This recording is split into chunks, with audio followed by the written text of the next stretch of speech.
Recording is on.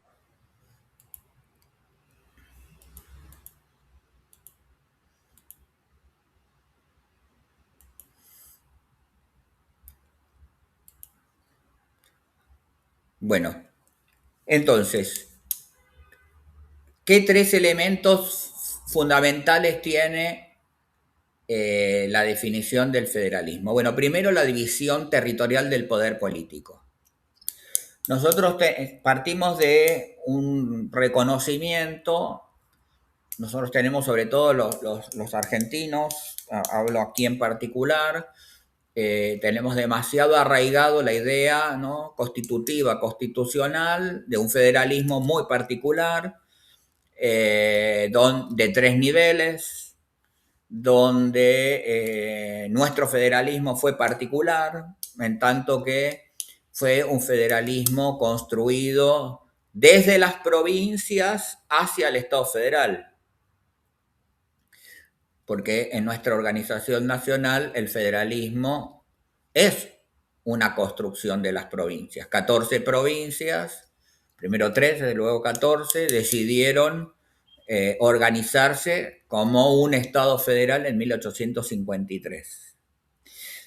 Y esto significó retener algunas competencias, digamos, la mayor parte de las competencias se las retuvieron las provincias y cederle una cartera competencial al Estado federal. Este mecanismo es muy distinto, por ejemplo, de otros tipos de federalismos donde la construcción la construcción del Estado es una dinámica top-down, ¿no? Es el Estado federal el que crea el Estado federal. Y en el caso municipal, también tiene estas características el nuestro, que las provincias retuvieron para sí la competencia de estructurar el, el sistema. Si yo mirara, pensando en los dos compañeros que están, Javier, la construcción de la distribución territorial del Estado colombiano, es absolutamente top-down, digamos. El Estado construye el sistema municipal, les da la posibilidad recién en la década del 80 de tener sus propias autoridades locales electas, y después aparece y legitima la estructura departamental, que inclusive en el caso colombiano tiene relativamente baja, en un país que tiene mucho gasto descentralizado, pero el gasto está mucho más concentrado en el nivel municipal que en el nivel departamental, ¿no? Y en el caso brasileño, un federalismo también construido de arriba para abajo. Por favor, revisen de tener cerrados los micrófonos.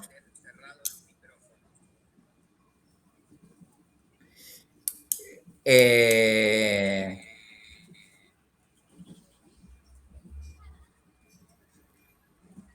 pero tiene la particularidad. Jóvenes, por favor, les pido por favor que sean cuidadosos con eso. Otra vez la misma. Car,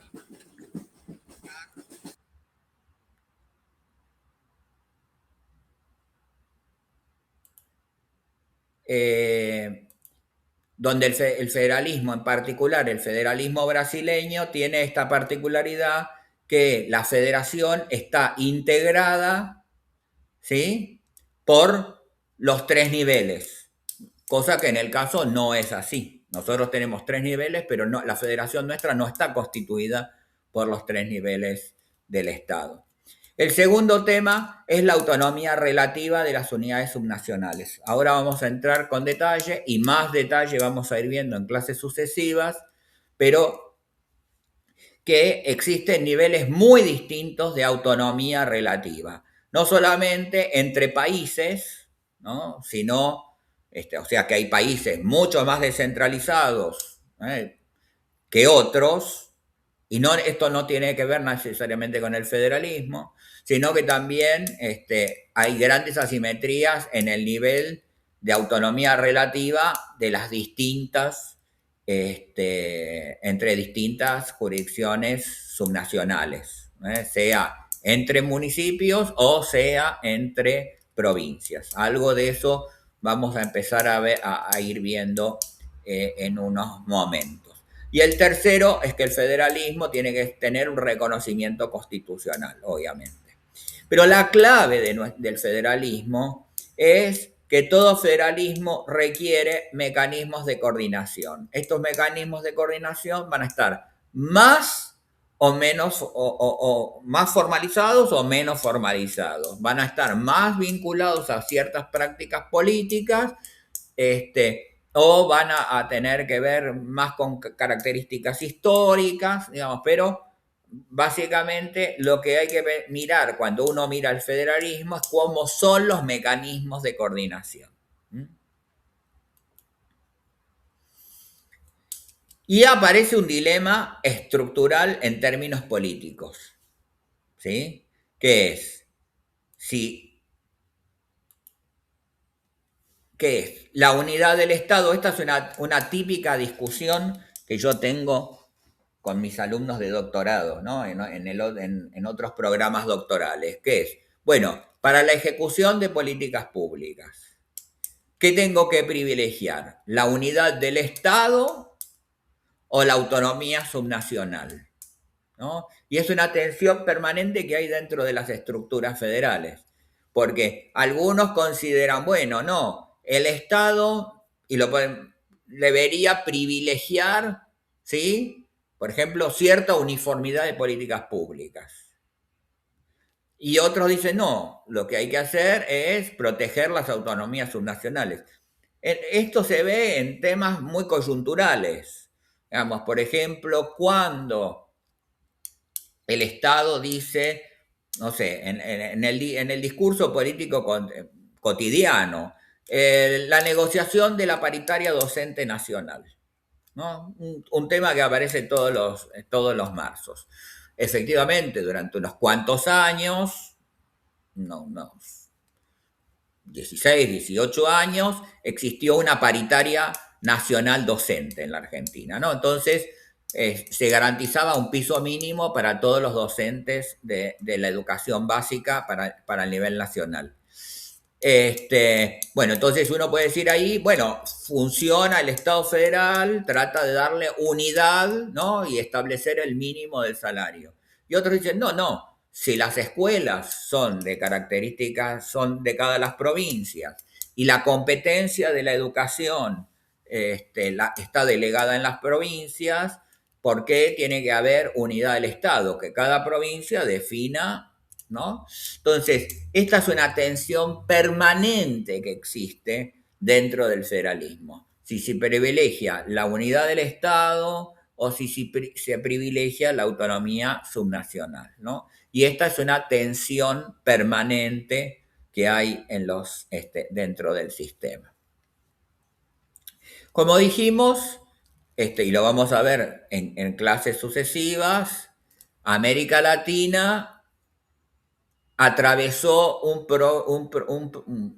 proceso, lo vamos a ver con mucho más detalle, que es el proceso llamado de descentralización, que fue un proceso que caracterizó la transferencia, ¿sí? De atribuciones políticas, de recursos fiscales y de competencias administrativas desde los niveles centrales hacia los niveles subnacionales. Ese proceso, insisto, que lo vamos a ver en una clase en particular, se dio en la totalidad de los países latinoamericanos. Anticipándome, uno podría caracterizar tres grandes, ¿no?, situaciones de descentralización.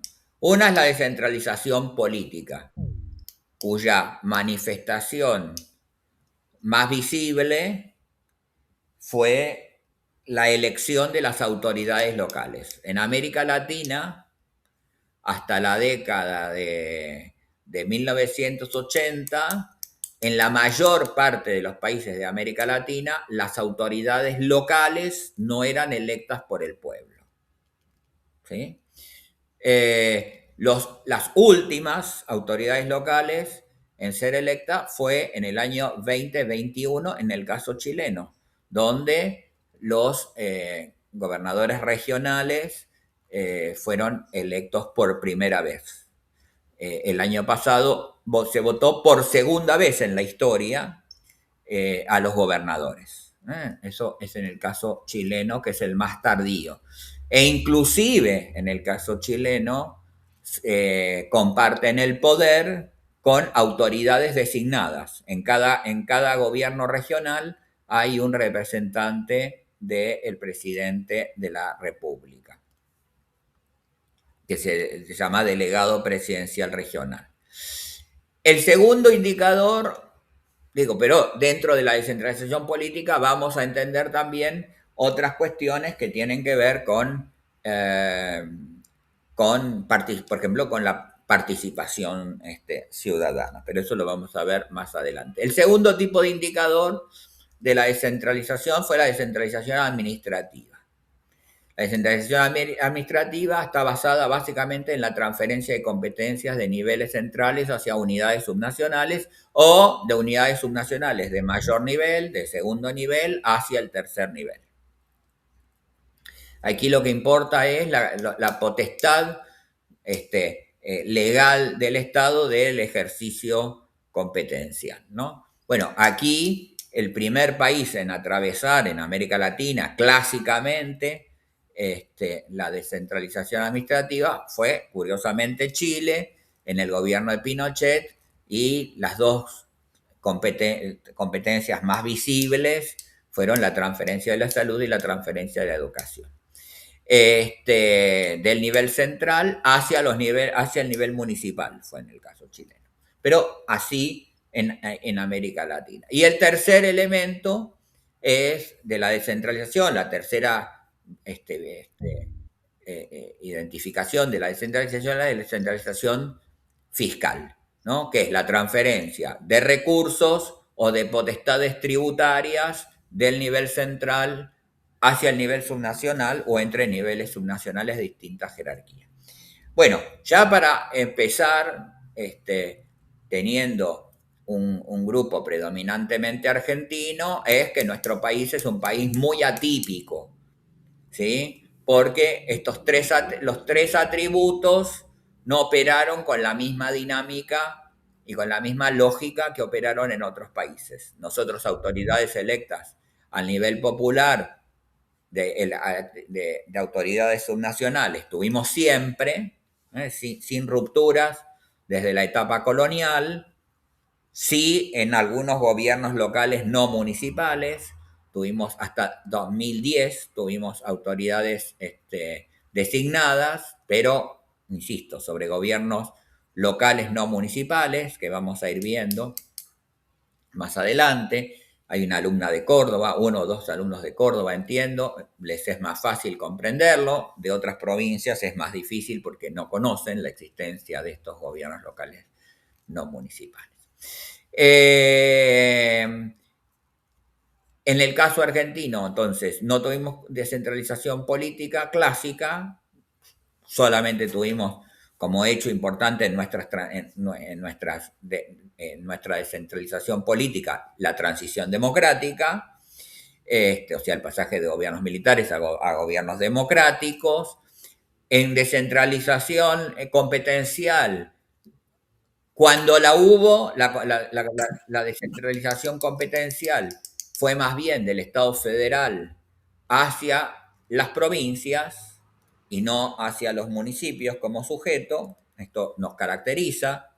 En general es un fenómeno, sí, de los países federales, esto, de que la transferencia competencial más importante se da al segundo nivel, no hacia el tercero. Y en términos de descentralización fiscal, la nuestra fue muy moderada, digamos, ¿no? Y muy asimétrica, porque dependió de cada provincia cuánto estaba dispuesto a municipalizar ingresos, ¿no? Sí es más importante a nivel entre el gobierno federal y los gobiernos provinciales porque después de un largo periodo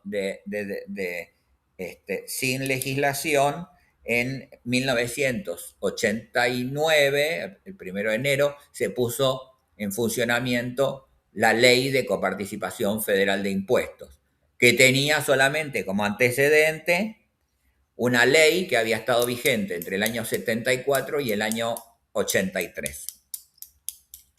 Pero ese es el elemento más distintivo. En América Latina, la descentralización va a dar en el contexto de un proceso de democratización. La mayoría del proceso de descentralización, ustedes tienen que pensar que en América Latina hubo muy pocos gobiernos, muy pocos países que no tuvieron gobiernos autoritarios, digamos, ¿no? O sea, el caso colombiano, el caso venezolano y el caso la tipicidad del caso mexicano de un sistema de partido único. Todos los otros países, desde fines de los 70, atravesaron procesos de democratización, ¿no? Y entonces la descentralización se va a dar en el contexto de estos procesos de democratización. Y por otro lado, la descentralización se va a dar dentro de un proceso de recambio de la dinámica del Estado en el mundo, de lo que habitual y vulgarmente llamaríamos las reformas neoliberales, ¿no? Este es el contexto de época, la búsqueda, un poco la transición desde del Estado, del fin del Estado del bienestar y hacia un Estado neoliberal, una búsqueda de los principios de la eficiencia, y la descentralización va a coincidir con ese clima. Entonces, descentralización se asocia tanto a democratización como se va a asociar con eficiencia. Y los resultados en América Latina van a ser muy desiguales. Hay países que efectivamente transformaron profundamente su estructura de funcionamiento. Entiendo de que uno de los que pudiéramos señalar que más se modificó, digamos, su funcionamiento. Piensen ustedes, países que no tenían autoridades electas, que no tenían los municipios prácticamente competencias y que los recursos del Estado eran prácticamente nulos, pasaron a tener sistemas de nivel intermedio o más habitualmente de sistemas municipales complejos y desarrollados, ¿no? Uno de los casos más de mayor profundidad del proceso de centralización, sin lugar a dudas, fue el caso colombiano. Por el contrario, el sistema argentino, que hay que mirarlo, tanto a nivel provincial como a nivel municipal, es un sistema relativamente estable, ¿no? O sea, hay un viejo artículo mío que yo presenté en las jornadas chilenas de ciencia política, que habla sobre la descentralización atípica de la Argentina, porque hubo descentralización, ¿sí? Pero muy leve y con unas características muy distintas que los otros, porque la Argentina siempre fue un país muy descentralizado. Y eso tiene que ver con la forma de nuestro federalismo. En cualquier caso, lo que yo tengo que identificar en este proceso, insisto, tenemos una clase entera para ver esto, es que desde los 80, particularmente en la década del 80 y en los primeros años de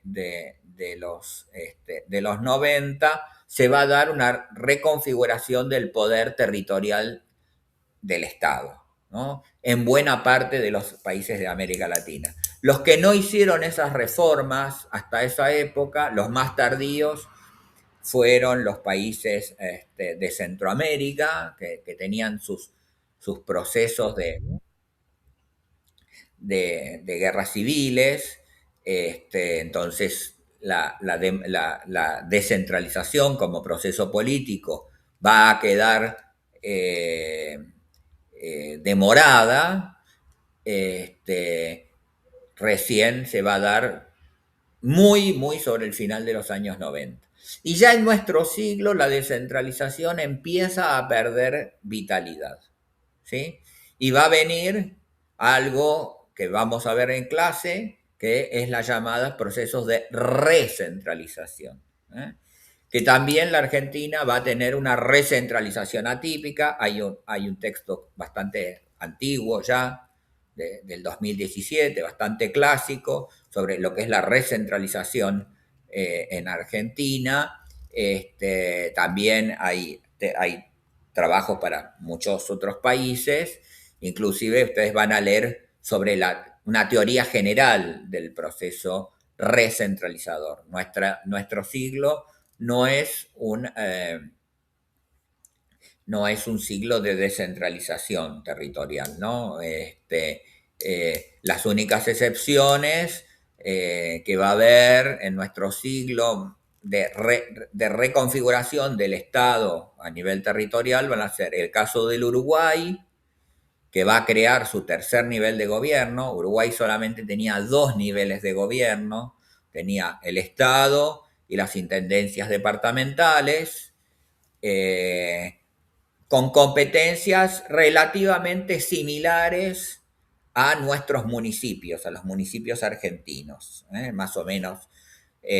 Pero crean por debajo del nivel de la intendencia departamental, crean un tercer nivel que es el nivel municipal.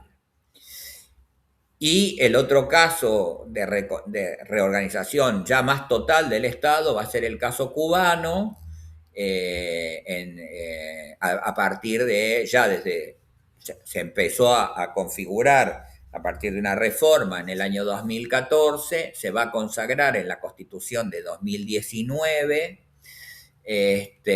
y hasta el día de hoy la descentralización cubana, dentro de las particularidades que tiene el sistema cubano, ¿no? Que ustedes conocen, un sistema de partido único y un sistema económico socialista, pero tienen un proceso de descentralización. ¿Alguna duda hasta aquí?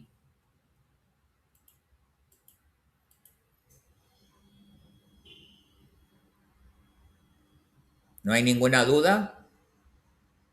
No por mi parte, No, profesor. bien. Bueno,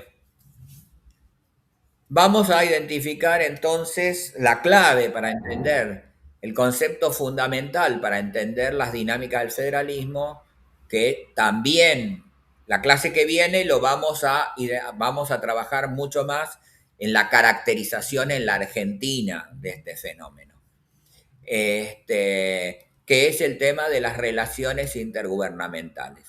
Entonces, las relaciones intergubernamentales constituyen el núcleo operativo del federalismo y es conceptualmente la categoría que mejor me permite entender las dinámicas del federalismo. ¿Cómo se estructuran estas relaciones? Y aquí vamos a sí entrar en algunos aspectos porque se cruza como muchos procesos.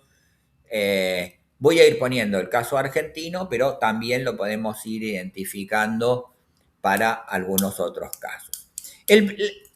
Hay tres formas de estructurar simultáneos las relaciones intergubernamentales. La primera son las instituciones formales, ¿no? O sea, vamos a identificar en particular, mirando el federalismo, vamos ahora a focalizarnos en la relación entre el primer y el segundo nivel, ¿no? O sea, entre el Estado, en nuestro caso, el Estado federal, el Estado nacional y las provincias. Una de las formas de estructurar son las instituciones formales. Las instituciones formales que tenemos previstas en nuestro ordenamiento son básicamente, como instituciones, es el Senado de la República. En la arquitectura constitucional argentina, la representación de las provincias radicaba en el Senado Nacional. Esto se ve históricamente en lo siguiente, que si ustedes se fijan, desde la Constitución de 1853, el poder del Estado el poder legislativo tenía dos cámaras. Una de legisladores electos por el pueblo, que son los diputados, ¿no? Entonces, los diputados representan el interés del pueblo de las provincias.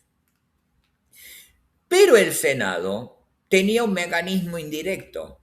Los senadores, hasta la reforma del 94, eran electos por las legislaturas provinciales. ¿Por qué? Porque los senadores no eran representantes del pueblo. Los senadores, constitucionalmente, eran los representantes del interés de las provincias en la dinámica legislativa. Y por eso tenían una duración de mandatos distinta a la de los diputados, y también tenían un mecanismo de elección completamente distinto, ¿no? O sea, eran las legislaturas las que elegían.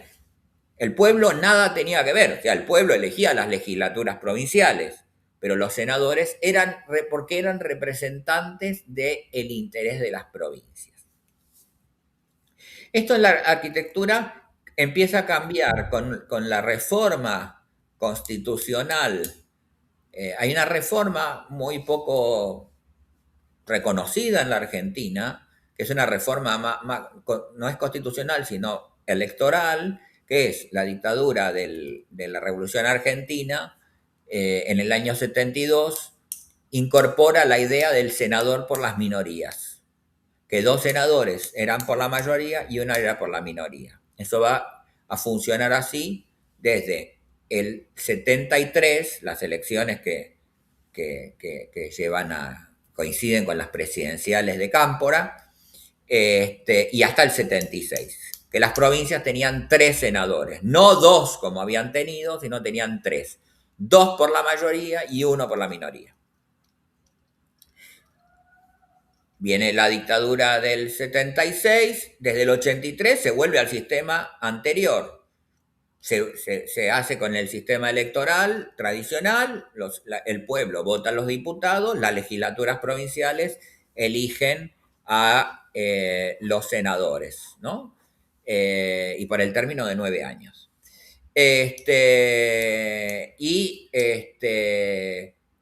Recién en el 94 aparece la idea de los senadores electos por el pueblo, ¿no? Y ahí se pierde un poco esta dinámica, este instrumento del federalismo que era el Senado, ¿no? O sea, si yo me fijo en el Senado hoy, hay comportamientos, por supuesto, de senadores por las provincias, pero pesa mucho más la bancada partidaria a la que pertenece el senador que muchas veces que el interés de las provincias. El papel del Senado ha tendido a ser reemplazado por algo que en la Argentina no tiene un reconocimiento formal, que son las cumbres de los gobernadores, ¿no? En general, cuando se negocian aspectos críticos de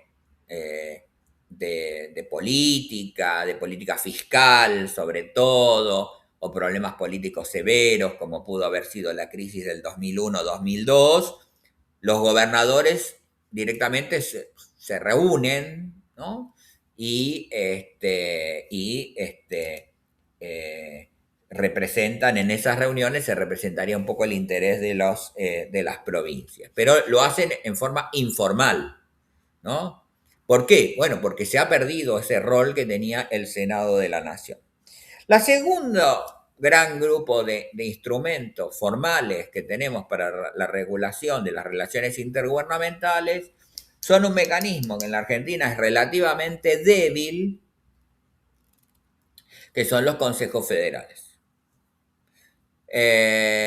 Prácticamente, bueno, a día de hoy hay bastante bibliografía de los últimos años sobre el tema de los consejos federales. Por muchos años los consejos federales estuvieron un poco opacados, pero bueno, hay algunos. Por favor, hay alguien que tiene abierto el micrófono, si lo puede cerrar. Eh,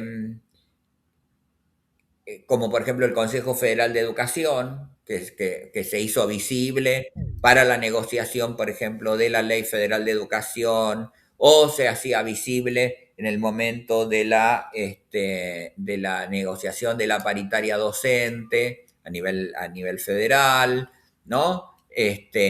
Ahí aparece un poco el Consejo Federal de Educación.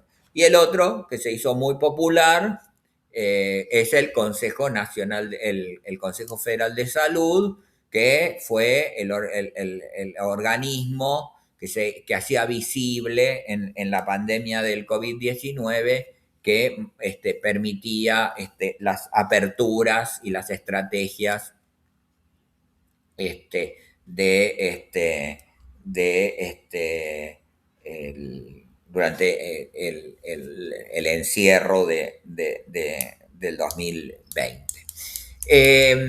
Los consejos están integrados, ustedes saben, todos los consejos tienen reconocimiento legal, algunos, la gran mayoría están creados por un decreto del Poder Ejecutivo, reúnen a la máxima autoridad nacional de un determinado tema, junto con las máximas autoridades del mismo tema de las provincias. O sea, lo habitual siempre fue el ministro de nivel federal más los ministros de cada una de las provincias y de la ciudad de Buenos Aires.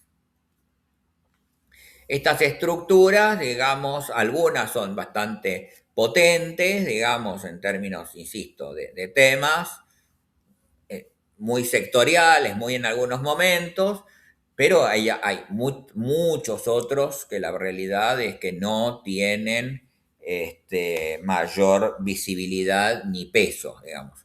Hay de cuantos temas de interés del Estado federal a ustedes se les pueda ocurrir. Hay de tercera edad, de deporte, de adolescencia, de seguridad, de lucha contra el narcotráfico, de impuestos, de salud, de educación, de asuntos municipales. Bueno, podríamos seguir detallando tareas que organiza el Estado federal y que quiere tener estos consejos. Estos consejos, la realidad es que actúan más como organismos de poleas, de transferencias de competencias en general, ¿no? El Estado federal tiene una política y entonces quiere cierta unidad, ¿no? Del funcionamiento del Estado, y entonces son ámbitos un poco de negociación con los gobiernos provinciales, pero no tienen en general ni estructura,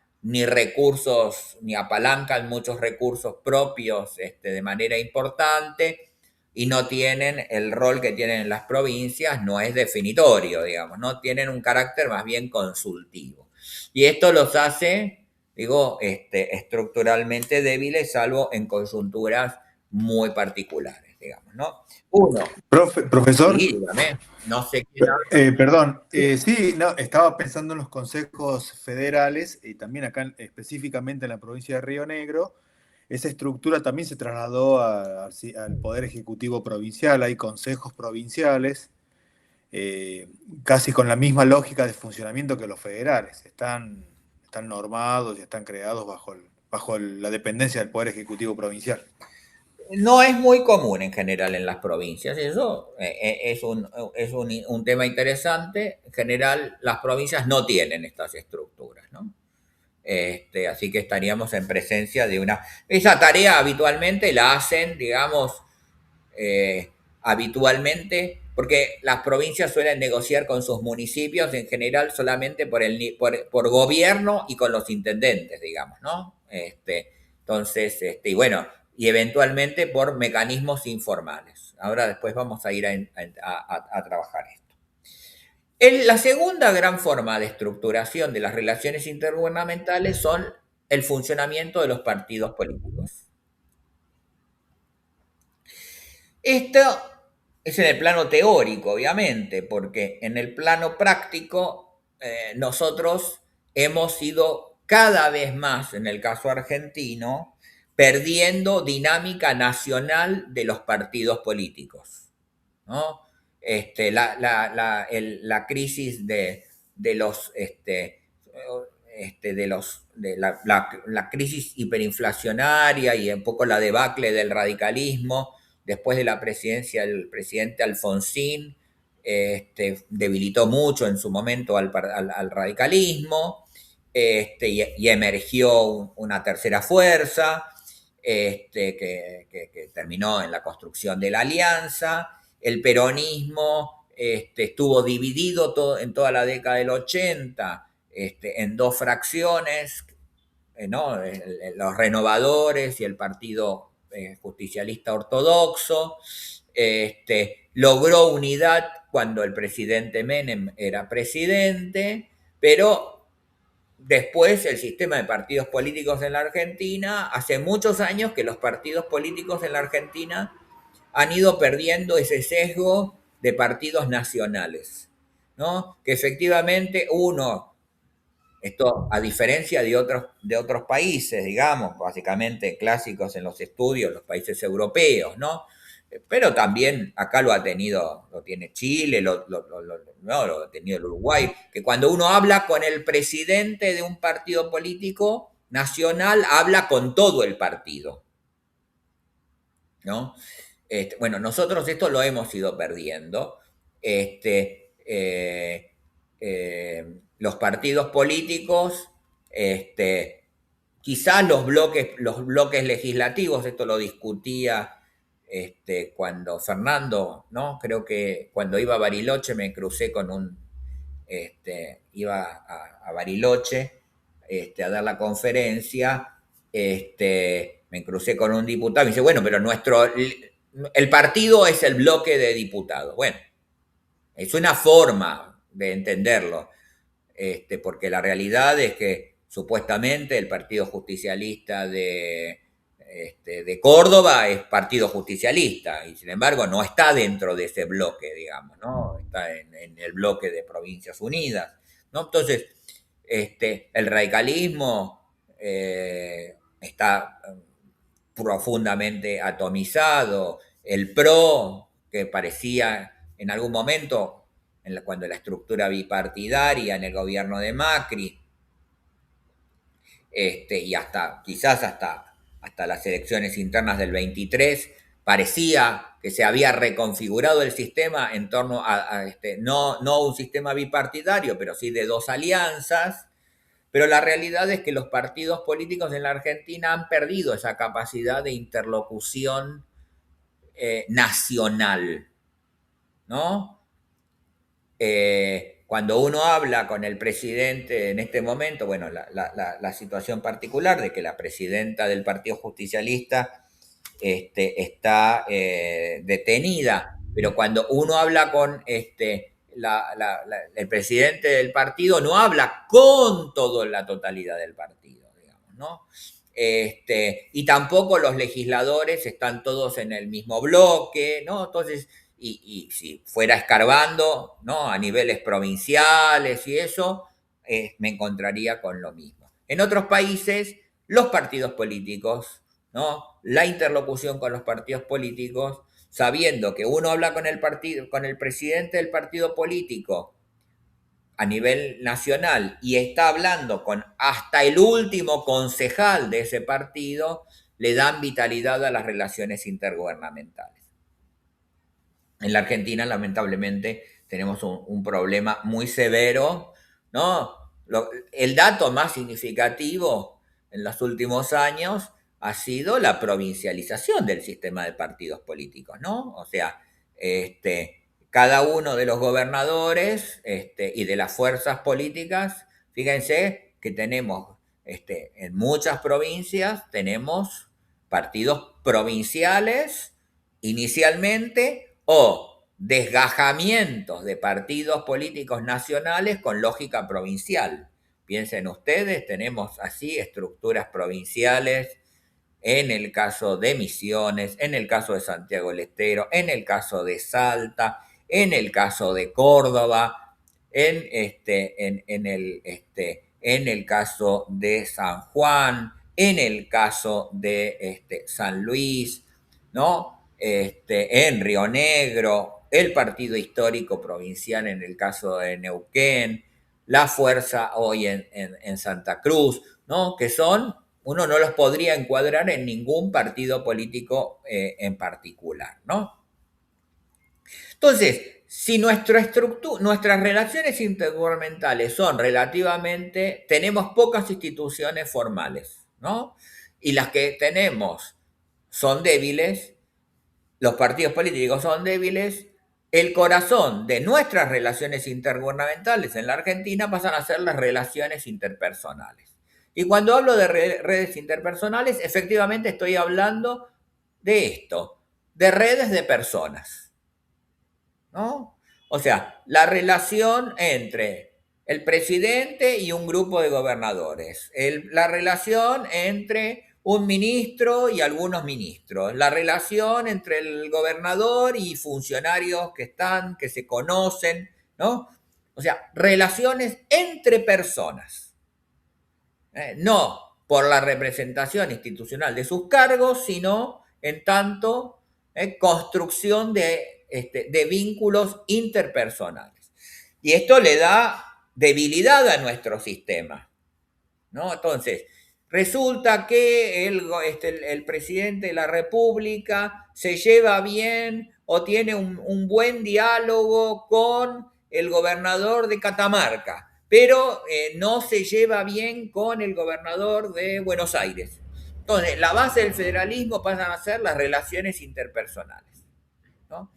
Y lamentablemente en nuestro país el federalismo, si no fuera por la arquitectura constitucional, ¿no? Queda la Constitución, efectivamente, quedan las instituciones, queda muy debilitados los sistemas de partidos políticos, pero el gran corazón de nuestras relaciones terminan siendo en lo que opera el federalismo, son en las redes interpersonales, ¿no? Y este es un problema que explica muchas veces la debilidad del federalismo, ¿no? Fíjense ustedes que esto explica, por ejemplo, bueno, tal gobernador se lleva bien, entonces recibe transferencia discrecional. Tal gobernador está peleado o no se habla, no recibe, ¿no? Entonces, esto, y así a nivel también de los gobiernos de segundo nivel respecto de los terceros, ¿no? Entonces, tenemos aquí una caracterización de unas relaciones muy, ¿sí? Muy basada en redes interpersonales. Estas relaciones interpersonales operan mediante coordinación, conflicto y negociación, ¿no? En la historia argentina reciente, digamos en la transición democrática, hemos tenido momentos de mayor coordinación, por voluntad del Ejecutivo, en cierta forma. Por ejemplo, la negociación de la ley por ejemplo, de la ley de coparticipación federal de impuestos entre el 84 y el 87, se aprueba en el 88, supuso un gran proceso de negociación dentro del federalismo argentino, unas etapas de mucho conflicto, ¿no? Y donde la coordinación pareciera que algunos momentos la coordinación se basó más en la fortaleza del Poder Ejecutivo. Es verdad que en la Argentina, y lo vamos a ver más adelante, quizás en la clase próxima, la debilidad fiscal de muchas provincias, no de todas, pero de muchas provincias, hace que la coordinación se dé a través de los recursos, ¿no? de las transferencias discrecionales, ¿no? El sistema tiende a coordinarse mejor, pero con un instrumento bastante, pudiéramos decir, ¿cómo llamarlo? Íbamos a decir, yo diría sin problema, pero lo diría desde mi perspectiva personal, nefasto, que son las transferencias discrecionales, ¿no? Que lo que hacen es torcer voluntades por recursos, digamos, ¿no? Y yo no creo que el federalismo tenga que funcionar de esa forma. Y el problema que tiene la Argentina, que lo vamos a ver más adelante, que tiene una muy mala ley de coparticipación. Al tener una ley de coparticipación que genera unos efectos negativos sobre el funcionamiento del sistema, hace que, piensen ustedes, líneas generales, en esta clase introductoria y sin haber leído nada, pero ustedes piensen que en el día de hoy habrá habido provincias que por habitante reciben 10 veces más recursos que los que reciben otras. A esto llamo una ley, o sea, a igualdad de dos personas, una ubicada en una provincia y otra en otra, hay argentinos que el Estado federal le va a transferir por ley de coparticipación, no estoy hablando de ningún otro instrumento, 10 veces más que a otro. Y esto, entonces, estas asimetrías con los mecanismos de transferencias discrecionales, muchas veces, por razones partidarias, en vez de resolver ese problema de una mala ley, que está vigente, vamos para 40 años de esa ley, vamos para 38, ese comportamiento de esa ley, lejos de resolver problemas de esas asimetrías que genera la ley, los ha profundizado en la transferencia discrecional general, y esto abre más la brecha, ¿sí?, de recursos entre los que más reciben y los que menos reciben. Vamos a verlo más adelante, porque esto va a tener unos efectos territoriales muy significativos en Argentina.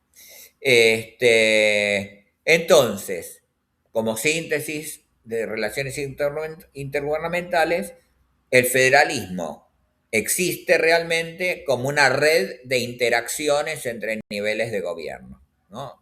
Más allá de que nos estamos focalizando más en este momento entre primero y segundo nivel.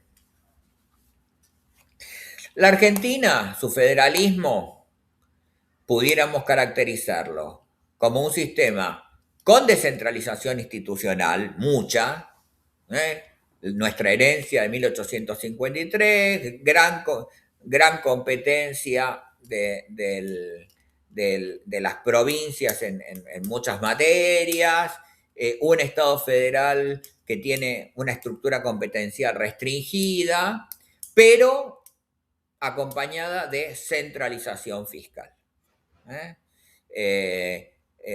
La Argentina, y este es un tema de la Argentina, tanto en ingresos como en gasto. Esto lo vamos a ver más adelante, pero 8 de cada 10 pesos que le entran al Estado federal, al Estado, 8 le entran al Estado federal. El Estado federal recauda en la Argentina el 80% del total de los recursos que recauda el Estado. Y también centralización en términos de gasto. Lo vamos a ver. El gasto en la Argentina, de acuerdo a la ley de coparticipación federal,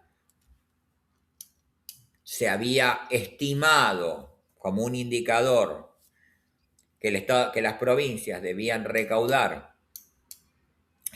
gastar aproximadamente el 60% del total del recurso estatal y el 40% del Estado federal, sumando provincias y municipios, ¿no? 60 provincias más municipios, 40 el Estado federal. Y la proporción ha tendido a invertirse.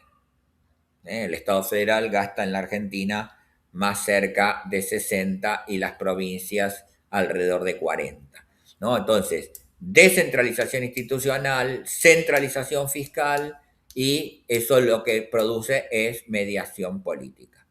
Las provincias son el núcleo del sistema, ¿no? ¿Por qué? Porque los grandes temas de los servicios que demandan los ciudadanos en la Argentina son provinciales: la educación, la salud, la justicia y la seguridad. ¿Sí? Y además, todas las provincias tienen un alto peso en gasto público en muchos sistemas. Lo vamos a ver con un detalle en la clase asincrónica. El problema de las provincias argentinas es que primero dependen de transferencias nacionales, ¿no? Fíjense que estamos en pleno conflicto alrededor de este tema, que es que hay muchas provincias que tienen gravísimos problemas de funcionamiento, ¿no? Provincias que están en default, como la provincia de La Rioja, provincias que tienen severos problemas económicos, como la provincia de Buenos Aires, ¿no? Mientras que hay otras provincias que tienen, ¿no?, que son, paradójicamente, no son las que ustedes están imaginando, las provincias que tienen más problemas fiscales en general. Las provincias más... y aquí es justamente algo que yo les señalaba, que es que la coparticipación federal de impuestos tiene una muy mala distribución, y hay provincias que reciben muchos recursos, y hay provincias que reciben proporcionalmente muchos menos. En Argentina, ser una provincia de poca superficie y de poca población, se reciben proporcionalmente muchos más recursos que lo que reciben las grandes provincias de la región centro. Las perdedoras históricas de las transferencias federales en la Argentina son la ciudad de Buenos Aires, la provincia de Buenos Aires, la provincia de Santa Fe, la provincia de Córdoba, la provincia de Corrientes. Esas son las grandes perdedoras, ¿sí? Por el contrario, algunas de las provincias patagónicas, principalmente Tierra del Fuego y Santa Cruz, y las provincias como Formosa, Catamarca, La Rioja, sí, han sido en los últimos 40 años las grandes ganadoras proporcionalmente de las transferencias nacionales, ¿sí? Segundo, las provincias son muy dependientes de la discrecionalidad fiscal. Muchas provincias han vivido históricamente de transferencias fiscales discrecionales, refuerzos que el Estado federal ha hecho bajo el formato de obras públicas o de transferencias efectivamente de recursos, planes de reparación histórica, digo, distintas modalidades, pero que las ha hecho muy dependientes de las estructuras de las transferencias que hace el Estado federal. Cuando, por primera vez en el año 24, no en el 25, pero sí en el 24, el presidente Milei cortó las transferencias, muchas provincias desde ese momento han entrado en severos problemas fiscales, ¿no? Y lo que obliga, y es uno de los grandes problemas de la política argentina, es la coordinación política como mecanismo central, ¿no? O sea, entonces las provincias dependen de las transferencias nacionales, de las regulares, pero también de la discrecionalidad fiscal, ¿no? Y entonces esto obliga permanentemente a que nuestro federalismo el tema de los recursos esté como en el corazón de la negociación política. Esto de yo te acompaño con mis diputados, yo te acompaño con mis senadores, ¿no? Si vos me das recursos, ¿no? Y esto es cómo termina funcionando así, en una mirada muy general de primera clase de donde ustedes no tuvieron la oportunidad de leer, para entender un poco el funcionamiento del federalismo en la Argentina. Sobre la estructura del federalismo, esto sirve también para Javier y para Antonio. Bueno, nosotros tenemos un Estado federal, 23 provincias, una ciudad autónoma. Esta es una discusión, más adelante la vamos a ver. La ciudad autónoma, ¿qué es la ciudad autónoma? Bueno, siempre se habla que la Argentina tiene 3 niveles de gobierno, o sea, el primer nivel, el federal, segundo nivel, el provincial, tercer nivel, el nivel municipal. Pero hay 4 órdenes de gobierno, que son el Estado federal, las provincias, la ciudad autónoma y los gobiernos locales. La ciudad autónoma, conceptualmente, no es una provincia, pero, y aquí ha sido toda una discusión después de la reforma de 1994, respecto de qué es la ciudad autónoma de Buenos Aires. La ciudad autónoma es una ciudad autónoma de rango constitucional, pero, pero en la doctrina ha tendido a ser, por distintas situaciones, y esto es claro en los fallos de la Corte Suprema de la Nación, la ciudad de Buenos Aires y los fallos que hubo después alrededor de este tema, tiende a ser homogeneizada con las provincias. Hay muchas razones históricas, ¿no? Algunas de estas son, por ejemplo, la ciudad autónoma tiene senadores. ¿Por qué la ciudad autónoma es más homogéneo a una provincia y no a un municipio? Porque la ciudad autónoma tiene senadores históricamente, como tienen el resto de las provincias. La ciudad autónoma recibe transferencias de coparticipación federal, tal como reciben las provincias.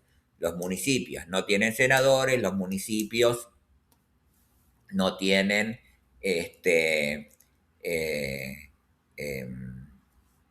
transferencias regulares del Estado federal. Desde el 2019 esa es la doctrina, y esto se puso a prueba en distintos momentos en el gobierno del presidente Fernández, porque el Estado federal, alrededor del tema del cierre de las escuelas, lo recordarán, ¿no? No quería reconocerle la misma potestad a la ciudad autónoma que le reconocía al resto de las provincias, por supuesto, por razones políticas, ¿no? Y después tenemos 2.304 gobiernos locales, o sea, gobiernos del tercer nivel. Ni Brasil ni Colombia tienen estas otras formas que sí tenemos aquí, que es que tenemos 1.212 municipios y 1.092 otras formas del gobierno local.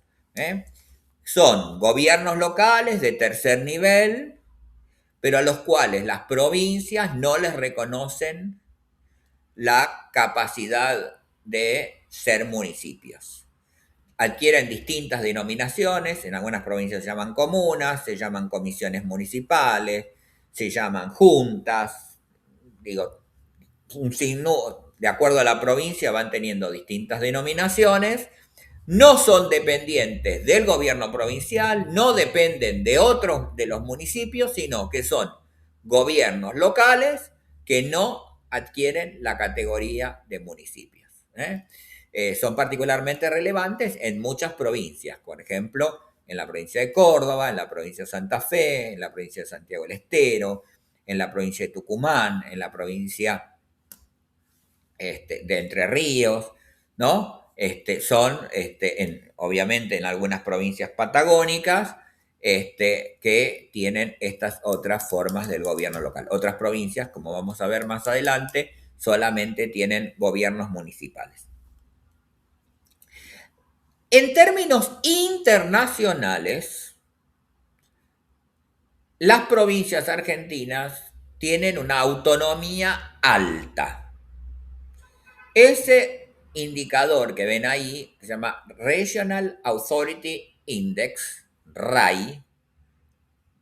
La última medición es del año 2018 y lo que hace es medir el nivel de autonomía del gobierno provincial respecto del total de los gobiernos provinciales respecto del gobierno federal. Y es de 81.7. Esto pone a la Argentina de 91 países estudiados, eso es la mitad del mundo, ¿no? De los 91 países, Argentina está en la posición número 10. El federalismo argentino, desde esta medición, es el federalismo de América, el nivel donde el segundo nivel es más autónomo respecto del primer nivel. El primero es Argentina, el segundo es Perú, el tercero es Brasil, el cuarto es México y el quinto es Colombia. La curiosidad ahí es Perú y su estructura regional, ¿no? Y estamos en el puesto número 10 del mundo. El país, obviamente, con autonomía de nivel intermedio más alta es el caso de Alemania. Ahora, tener autonomía de segundo nivel muy avanzada no significa que eso se traslada al tercer nivel de gobierno. Argentina, en el nivel municipal, tiene un nivel con otro indicador inspirado en el RAI, pero específico de gobiernos locales. Lo vamos a trabajar en clase. Se llama LAI, Local Autonomy Index. La última medición es del 2020 y Argentina tiene 65.3. Esto lo coloca a la Argentina de 57 países en el mundo en el puesto número 26. O sea, no es tan buena nuestra situación, pero con algunas particularidades. A saber, ¿qué son? Perdón. ¿Qué son? Argentina tiene, esto lo que mide es el nivel de autonomía del sistema municipal respecto del sistema provincial. Como Argentina tiene 23 sistemas municipales distintos, a diferencia de Brasil o a diferencia de Colombia, nosotros tenemos 23 sistemas municipales distintos, uno por provincia. También tenemos 23 mediciones distintas. Tenemos 2 provincias que tienen niveles de autonomía municipal elevados como los más elevados del mundo.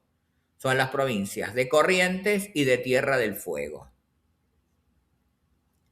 Y tenemos, en 2020 teníamos provincias en nivel medio a nivel mundial, que son Buenos Aires, Santa Fe y Mendoza. Ya vamos a analizarlo con detalle esto, el porqué de la medición, pero lo que hablo es de una gran asimetría dentro del sistema. Para sumarle el caso de Colombia y de Brasil en el análisis, Brasil recién se va a medir con LAI este año. Se va a medir, así que Antonio, el año próximo, o cuando se dé este curso de vuelta, tendremos datos de Brasil. Tenemos una premedición hecha, Brasil estaría por debajo del nivel de autonomía de Argentina, el sistema municipal. Y acá la verdadera excepción es el caso colombiano, Javier. Colombia está entre los 10 países donde el sistema municipal es más autónomo. Exactamente en la posición número 10 está. Y es curioso porque, por ejemplo, uno tendería a pensar que los municipios en los Estados Unidos, país federal por excelencia, sin embargo, Colombia tiene un sistema a nivel municipal más descentralizado que los Estados Unidos, que están en el puesto número 11. Y en el puesto número 12, el caso español. El país más descentralizado del mundo es Finlandia.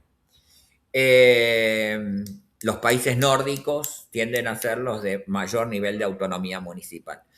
Entonces, desde esta perspectiva, Argentina tiene un sistema muy descentralizado y con mucha autonomía en favor de las provincias. Esto se va a ver en el tema competencial. El sistema municipal está mucho más influido por las reglas provinciales. Los últimos datos del gasto en la Argentina, como yo les decía, el gasto provincial en la Argentina, los últimos datos que hay son de 2023, el gasto provincial es del 38.5%. Este gasto ha sido oscilante en la Argentina desde los años 90. El gasto municipal aumentó, el gasto provincial, perdón, aumentó bastante con la ley de coparticipación federal de impuestos, que se puso en marcha el 1 de enero de 1989, prácticamente el final del gobierno de Alfonsín y el comienzo del gobierno de Menem. Coincidió, digamos, el adelantamiento de que la renuncia prematura de Alfonsín, digamos, y que Menem asumió previamente. El gasto provincial aumentó durante los años 90, se va a verse disminuido durante, como regla así, un poco durante los gobiernos kirchneristas en los últimos años el gasto provincial baja y en los gobiernos no kirchneristas el gasto provincial tiende a subir. Esa es más o menos la regla.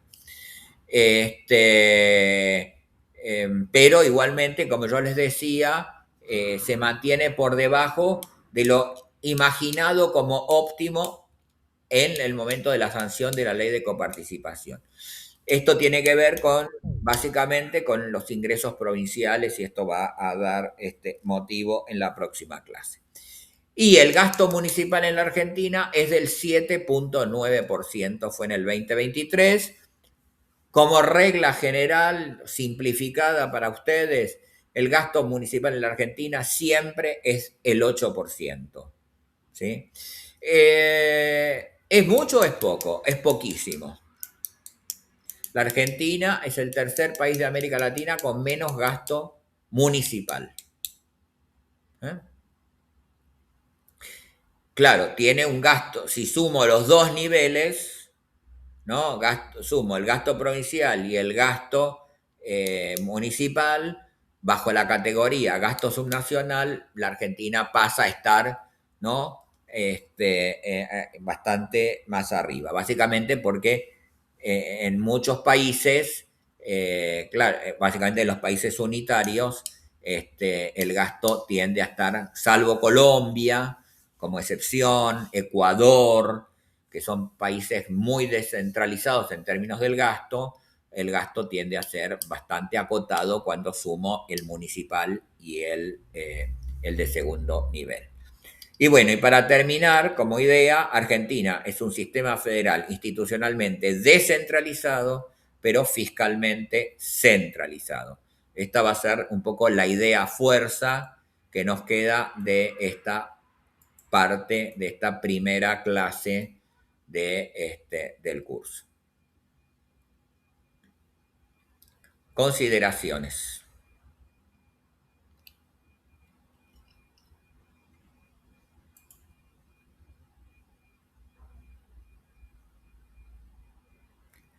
Emilia, leo la coparticipación que nadie quiere tocar, pero muchos prometen modificar. Yo creo que casi nadie quiere tocar. No, yo creo que el problema es que todo el mundo tiene miedo por los efectos, y en particular el Estado federal, porque la ley de coparticipación tiene una trampa a la Constitución, que es que tiene que haber acuerdo de la totalidad de las jurisdicciones. Entonces, si yo decido darles recursos a cada uno de ustedes, yo empiezo a repartir y llega un momento donde Fernando dice, pero yo no quiero. Entonces, la única forma de que haya ley es que el Estado federal efectivamente transfiera más recursos. Esa es la única forma.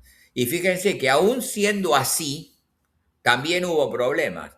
El que lo hizo así fue el gobierno de Macri.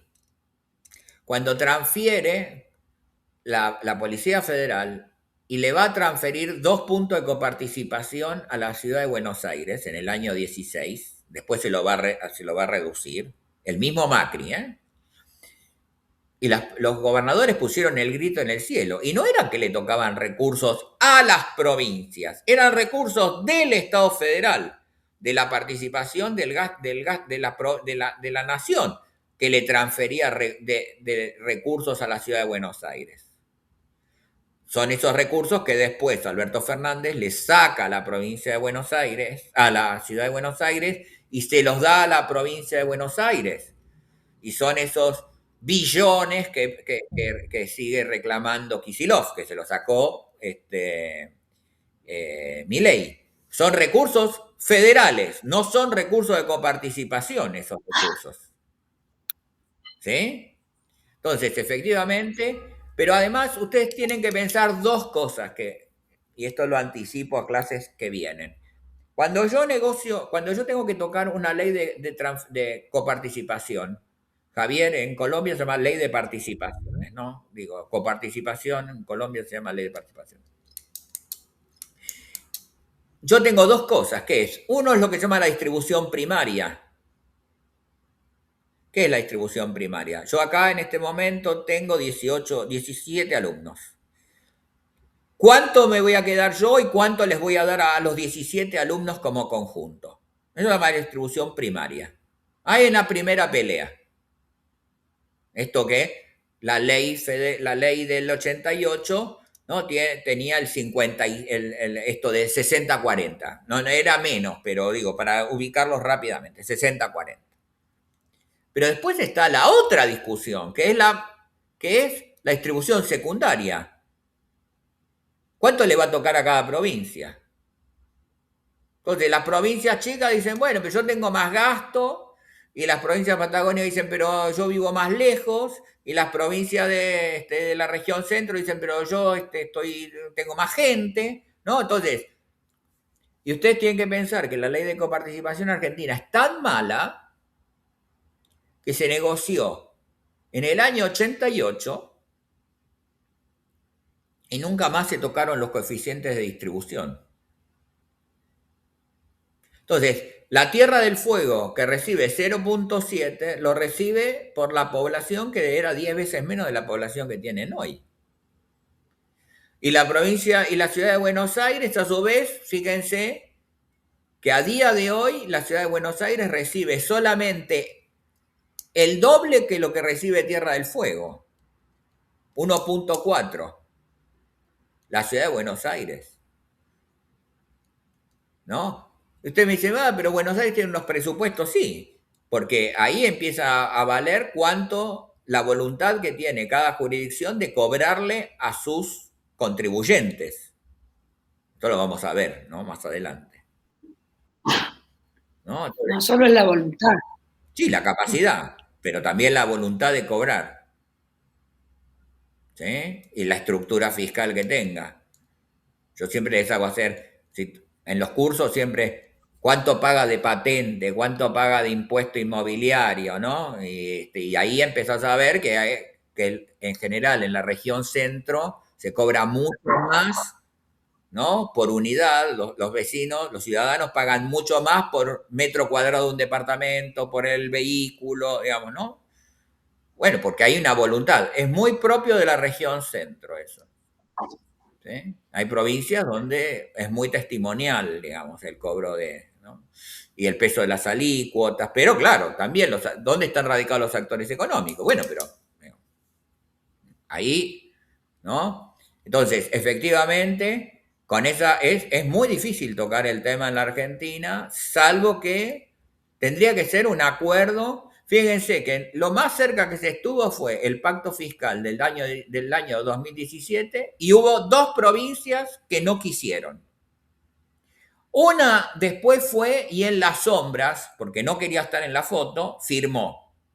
Y hay una que nunca firmó.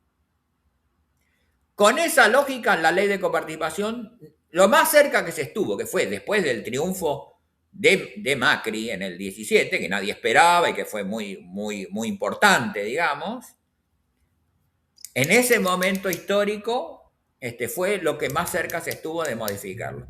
Yo creo que, Emilia, nadie, y a nivel provincial, cuando lo veamos, lo mismo, ¿eh? A nivel provincial, menos que menos lo quieren.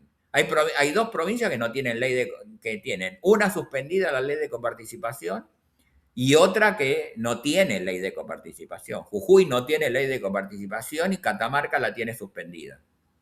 Más allá de que podría contarles cómo funciona el sistema. O sea que es el corazón del funcionamiento intergubernamental eso. Y eso, por ejemplo, contrasta severamente con el caso que después podremos ir con Javier, por ejemplo. En Colombia hay, salvo en el gobierno de Uribe y parte del gobierno de Santos, pero ha habido hay una tensión histórica, digamos, y el Estado federal siempre en el fondo termina descentralizando cada vez más. Y nosotros no. Porque además se ha creado una trampa, que es la siguiente. El famoso tema de que no todo impuesto es coparticipable. El corazón del tema está ahí. Cheque no es coparticipable y regalías no son coparticipables. Entonces, los impuestos más dinámicos no son coparticipables. ¿No? Esa es a ver, Andrea, creo que estabas asintiendo. Lo estoy contando así en los 10 segundos, ¿no? Es más detallado, pero ese es el corazón. El corazón de por qué el sistema, la nación ha ido creciendo en ingresos respecto a las provincias, es que hay impuestos que no son coparticipables. Entonces las provincias quedan subfinanciadas y viene el Estado federal y te dice, si vos te aliás a mis políticas, yo te doy la plata que te falta. Ese es el mecanismo de extorsión. Pero previamente te sacaron los recursos porque te hicieron impuestos que no son coparticipables. ¿No? Bueno.